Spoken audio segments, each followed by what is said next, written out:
High voltage आएगा तो वो सिस्टम में नहीं आएगा, इसी के थ्रू वो अर्थ हो जाएगा। ठीक है। अब जो एले बना हुआ है वो ऐसे बना हुआ है कि उसके अंदर बहुत सारे कैपेसिटर्स लगे हुए हैं। वो कौन सा मटेरियल रहता है? जिंक। हाँ, जिंक ऑक्साइड अंदर होता है जो कैपेसिटर का काम करते हैं।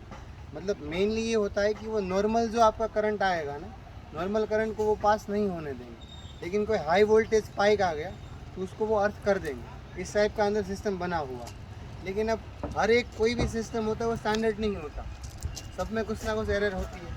तो इसका भी ऐसा है, ये काम करना चाहिए अंदर का जो सिस्टम है वो जो कैपेसिटर। ठीक है। लेकिन उसमें एक कंपोनेंट होता है रेजिस्टेंस। तो रेजिस्टेंस की वजह से क्या होता है, कुछ करंट ऐसा होता है कि जो फ्लो होगा, वो जो करंट फ्लो होगा वो एक लिमिट में होना चाहिए। जैसे हमारा कोई भी एले है, उसका करंट है 50 माइक्रो एम्पियर से ज़्यादा नहीं होना चाहिए। ठीक है। अगर 50 उससे भी अगर कंटिन्यूसली बढ़ रहा है तो एक टाइम के बाद एले आपका जो है ब्लास्ट होगा।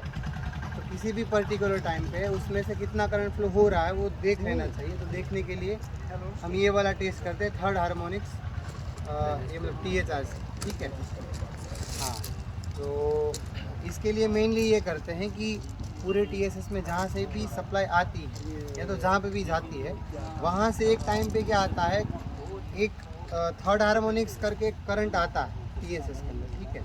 हम क्या करते हैं, उसी थर्ड हार्मोनिक्स का एक जो पोर्शन है वो एज ए लीकेज करंट तो पहले काम करता है। ठीक है। तो हमें क्या करना है, वो थर्ड हार्मोनिक्स को आइडेंटिफाई कर लेना है। अब थर्ड हार्मोनिक्स जो है वो तो पूरा आएगा यहाँ पे, मतलब कि जितना पूरे सिस्टम का थर्ड हार्मोनिक्स है, जो ट्रांसफार्मर का थर्ड हार्मोनिक्स है, वो सारा यहाँ पे आ रहा है। ठीक है।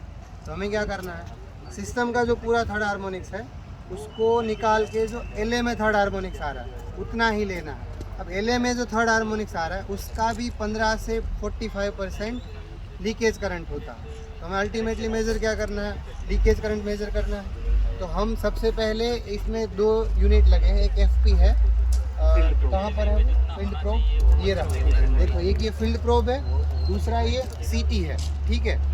तो हम क्या करते हैं, CT को यहाँ लगा देते हैं, फील्ड प्रोब को वहाँ लगा देते हैं, ऊपर इसको जो एलए का हमारा बेस है वहाँ तक हम इसको लेके जाएंगे। तो ये जो आइटम है ये क्या करेगा, आपका जो भी एक्स्ट्रा करंट होगा ना, THRC थर्ड हार्मोनिक्स जो बाकी के लिए जो आएगा उन सबको ये कैच कर लेगा। अब करंट कौन सा बचा, थर्ड हार्मोनिक्स जो इसके अंदर आ रहा है। ठीक है। थर्ड हार्मोनिक्स जो इसके अंदर आ रहा है उसका 15 से 45% हमारा लीकेज करंट बनता है। तो लीकेज करंट कितना बनता है वो ये CT दिखाएगा। ये CT हमने यहाँ पे जो कनेक्ट करके रखा है वो आपका लीकेज करंट जो आ रहा है इसके अंदर वो दिखा देगा।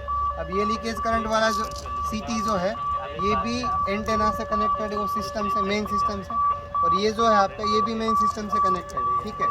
तो सिस्टम दोनों का मतलब जो टोटल करंट आ रहा है उसमें से ये इसने जो करंट लिया वो माइनस कर देगा।